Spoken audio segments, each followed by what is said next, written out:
Hoje a gente vai comentar sobre um dos maiores mangás que existe, né? Muito comentado e também odiado por sofrer vários hiatos ao longo dos anos. Hoje nós vamos comentar sobre o mangá Berserk, de Kentaro Miura.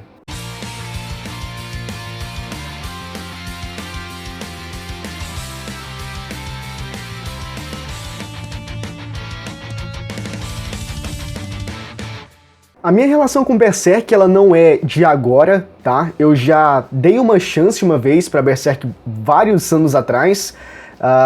Gostei, de certa forma, mas por algum motivo eu dei uma parada, dei uma dropada, e agora eu tô tentando novamente ler. E a minha dificuldade com Berserk, ela já começa no início, pra poder ler o mangá. E daí eu não sei se isso é um problema meu. Eu perguntei até para uns amigos como é que inicia a leitura de Berserk. Cara, e eles falaram que teve capítulos que não eram pra estar aqui e eram pra estar em outros capítulos que eram pra consolidar o personagem, né, o desenvolvimento, o início do Guts e tudo mais. E cara, o que tá acontecendo? Porque logo de início, o capítulo 1 do mangá não é o capítulo 1. O capítulo 1 é condizente com o volume 5, pelo que eu vi. Então o capítulo 1 ele vai começar a partir do menos 16. E aí o 2 e o 3 é o menos 15, menos 14 e aí vai. Então eu não quero ver. Então eu fiquei meio, o que tá acontecendo aqui? Porque eu não tava entendendo a forma de ler Berserk. E eu também não sei se essa é a melhor forma. Eu fui pela lógica dos volumes, né? O capítulo menos 16 é a capa do volume 1.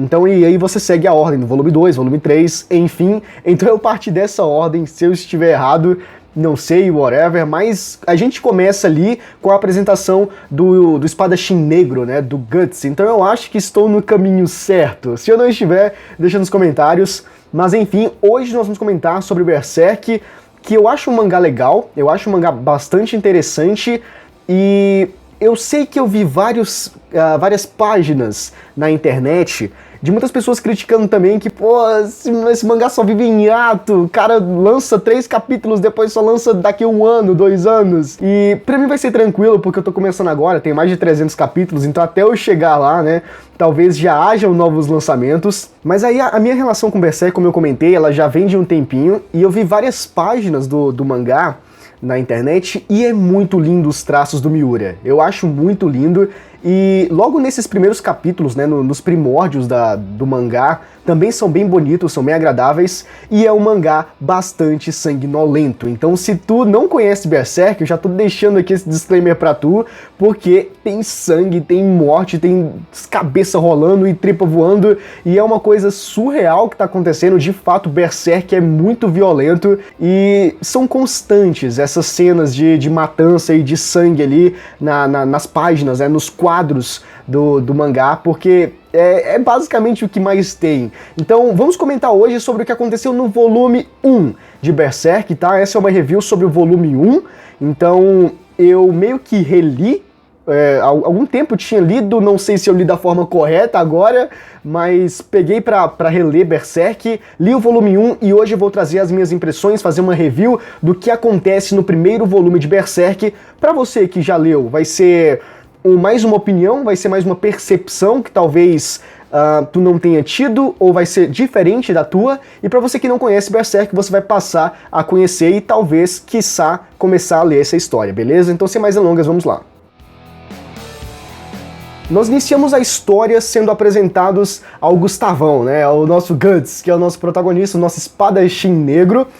E um ponto muito legal, uma característica muito forte do Guts, é que ele tem uma espada maior do que ele.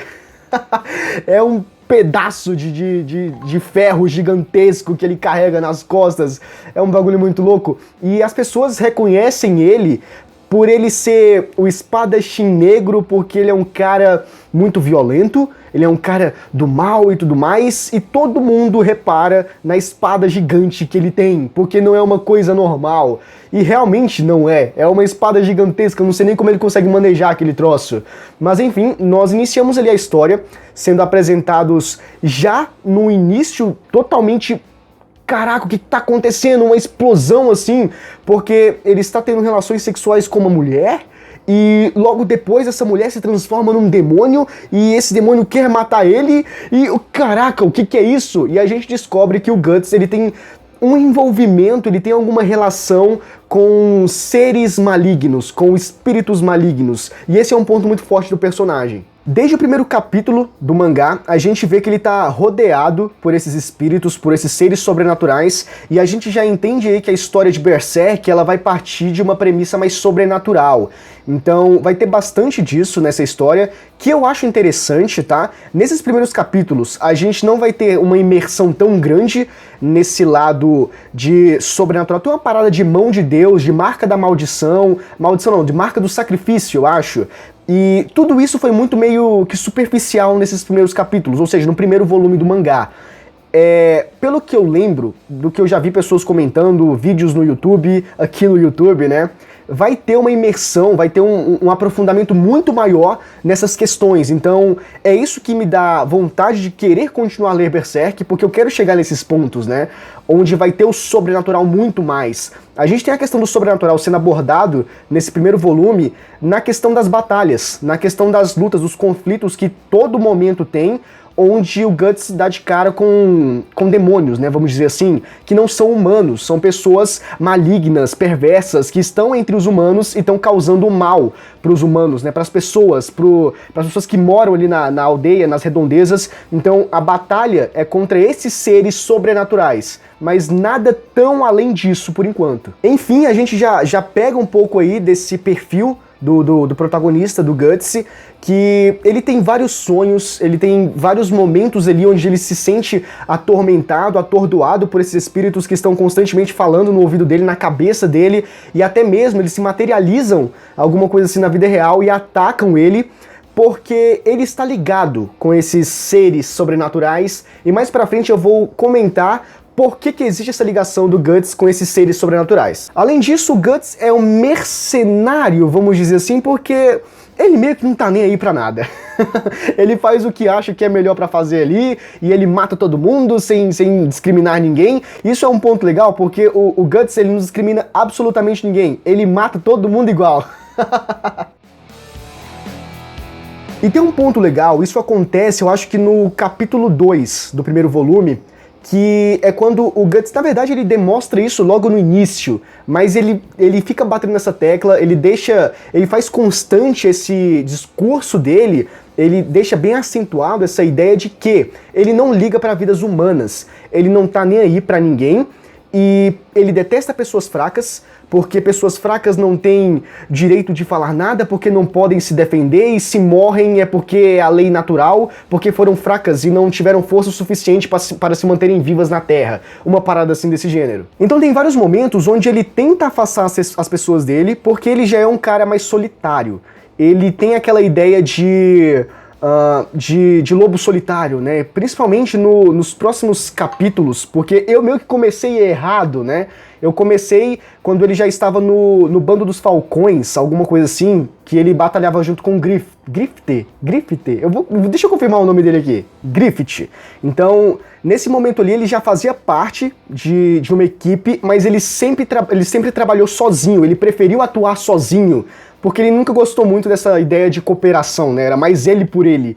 Então, tem vários momentos onde ele tá nessas batalhas e ele tá fazendo tudo sozinho, então ele sempre tentou distanciar as pessoas, e tem um momento ali no segundo capítulo que, eu não sei se é um padre, enfim, é um homem com a filha que vão oferecer carona pra ele na carruagem porque estava chovendo, e ele diz que não quer, porque é melhor pra eles que isso não aconteça, e daí ele vai explicar que ele é atormentado por espíritos, que os espíritos estão constantemente com ele, e as pessoas que estão próximas podem ser afetadas. O interessante é que ele deixa isso claro, ele denota a ideia de que, ó, tá acontecendo isso, se você se meter, tu vai sofrer as consequências. Mas ao mesmo tempo, de alertar isso pra pessoa, ele não tá nem aí o que vai acontecer. Por quê? Ele alertou, a pessoa quis ficar, vai morrer porque é um fraco, e eu não tô nem aí. E é justamente isso que acontece. Rola uma batalha louca lá com esses espíritos sobrenaturais, e o pai e a filha morrem e meio que nem aí, tem vários momentos que ele faz umas expressões de escárnio, umas expressões de riso, sabe? Que ele não consegue se controlar, meio que uma parada meio que demoníaca mesmo. Então é uma coisa muito insana que faz parte do protagonista, né? Que faz parte do Guts. E essa questão, essa ideia de guerras, de violência, de matança, é uma coisa trivial pro Guts, porque esse ciclo de guerra, esse ciclo de ódio, é uma coisa muito comum, faz parte, aonde quer que o Guts vá, ele vai encontrar esse tipo de coisa. E é muito mais pela questão sobrenatural do que pela questão dos humanos, porque, pelo menos nesse primeiro volume, todos os embates que tiveram, que o Guts teve que bater de frente com algum líder de algum exército, alguma coisa assim, esses líderes eram demônios. Ou era, sei lá, algum ser sobrenatural que estava fazendo mal. Então, pra onde quer que ele vá, vai acontecer isso. E é muito interessante a gente ver isso porque ele sente esse peso. Ele sente o baque da ideia de que ele não vai ter descanso nunca, porque ele não pode ter paz, ele vai sempre ser atordoado, e existe uma justificativa para isso, superficial por enquanto, mas a gente vai comentar sobre ela. Antes de comentar sobre essa justificativa do que acontece, que vai ser o desfecho desse vídeo aqui, tá? Pra finalizar, a gente tem a presença de um personagem, eu acho que ele aparece no primeiro capítulo, que é o Puck, ou Puck. Enfim, é um elfo, é uma fada. E não sei se é homem ou se é mulher, não sei o gênero. Mas enfim, ele aparece ali nos primeiros momentos do primeiro capítulo, eu acho. E ele tá em apuros, daí o Guts meio que salva ele tem essa noção, ele tem essa percepção, o elfo tem essa percepção de que o Guts salvou ele. Daí ele diz que a função do elfo é retribuir o favor, alguma coisa assim. E ele passa a andar com o Guts. Claro que não é uma coisa aceita pelo Guts, ele não quer que esse elfo ande com ele, mas ele passa a ser o companheiro ali, e ele tem uma função na narrativa. A função do Puck é causar aquele elemento cômico, é para contrastar com a rigidez, para contrastar com o aspecto sombrio do protagonista, o aspecto sombrio do Guts, porque acompanhar o Guts por si só, a gente já tem uma narrativa muito densa, uma narrativa muito pesada pelo próprio personagem e pelas coisas que ele vive. Então, a partir do ponto em que o Puck entra na história, ele vai ter uma quebra ali na narrativa, onde nós vamos ter momentos onde o Guts vai estar atuando, vai ter aquele momento pesado, aquele momento triste ou muito tenebroso, mas a gente vai cortar algumas cenas para algumas falas do Puck, que vai ser falas idiotas, que vai ser algumas falas cômicas para minimizar aquela situação tensa que estava acontecendo. Então é muito legal a presença do Puck, porque ele vai ajudar bastante nessa questão de aliviar as tensões, de oscilar um pouco o que está acontecendo ali, de muito sombrio e de uma coisa mais leve, descontraída. Então, basicamente, deu a entender que nos primeiros momentos, pelo menos, essa é a atuação, essa é a função do Puck na narrativa. Ou Puck, eu não sei como pronuncia o nome dele, enfim. Bom, e pra finalizar esse vídeo aqui, vamos comentar sobre a marca do sacrifício. Lembra que eu comentei que o Guts, ele tá o tempo todo, né, o Gustavão, ele tá o tempo todo sendo atormentado por esses espíritos, e nos sonhos ele diz que ele não pode escapar, não tem pra onde ele correr, onde quer que ele vá, os espíritos vão alcançá-lo, porque tudo que ele tem, os olhos, a boca, as emoções, a felicidade, a tristeza, tudo pertence a eles. Então, a justificativa pra isso é a marca do sacrifício. Agora, o que é essa marca, eu não faço ideia, porque não foi explicado ainda, mas essa marca ele tem no pescoço e parece que isso liga ele a esses seres sobrenaturais, a esses seres malignos, onde, não sei, de onde surgiu essa marca, por que ele tem, como ele conseguiu, eu acho que são coisas que vão ser explicadas ao longo dos capítulos, né, ao longo dos mangás, ao longo do desenvolvimento da história, né, pra gente poder entender o que é isso. E essa marca, às vezes, faz com que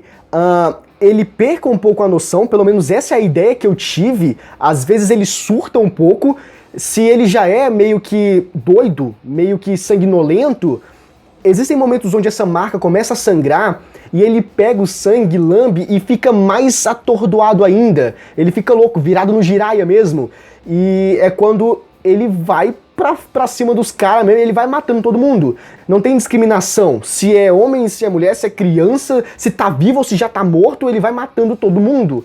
Então é basicamente isso, e é aí que fica a ideia do pesado, né? Que realmente Berserk é um mangá, é uma história bastante pesada. Mas, enfim, a questão dessa marca do sacrifício atrai esses espíritos para perto dele. Então, não importa o que ele faça, ele vai estar sempre rodeado, constantemente, ele vai estar sendo atacado por esses espíritos. Então, a gente tem que entender agora por que ele tem essa marca, qual o significado, e aí eu acho que já entra na questão mais do lado sobrenatural, daquela ideia de que foi comentado, eu vi alguma página aí do mangá sobre a mão de Deus, sobre destino e não sei mais o que. Então eu acho que já entra um pouco mais nessa questão que deve ser abordada mais pra frente da história, que eu tô curioso pra saber. E o terceiro capítulo, que finaliza o primeiro volume, é mostrando um colar bastante intrigante, né? Até eu esqueci o nome do colar, é um nome meio esquisito. E esse colar, ele é um colar que vai estar com o Griffith mais pra frente em alguns capítulos, porque como eu comentei, eu comecei aparentemente errado, né? Comecei mais na frente, então eu já vi isso, o Griffith vai ter esse colar. E esse colar, ele parece ter uma importância muito grande pra história. Como eu disse, a gente ainda também não tem detalhes sobre isso, porque primeiro volume foram apresentados os elementos pra gente, explicado algumas coisas, focou bem mais no desenvolvimento do nosso protagonista, né, do Gustavão, do Gutsy, e agora a gente continua a história pra saber o que é tudo isso, o que tá acontecendo, o que é o colar, por que existe essa marca do sacrifício, como que o Guts conseguiu isso. Enfim, são revelações para os próximos capítulos, e eu vou continuar lendo porque sempre gostei de Berserk, sempre tive uma inclinação ali pra querer ler Berserk, enfim, agora eu comecei e eu espero não dropar de novo, né? Mas enfim, tá aqui a review do volume 1 de Berserk, pra você que conhecia e também pra você que não conhecia. Bom, e esse daqui foi o vídeo de hoje comentando sobre Berserk. Se você gostou, deixa o seu like porque é muito importante. O primeiro volume de Berserk, beleza? Deixa o seu like porque é muito importante, se inscreva no canal e ative o sininho das notificações para você ficar por dentro de todos os vídeos futuros que a gente enviar, certo? E deixa aqui nos comentários o que você achou de Berserk, né? Do primeiro volume de Berserk e também do vídeo. Pode comentar aqui embaixo, beleza? Conto muito com o vosso apoio, a gente se vê no próximo vídeo. Abraço!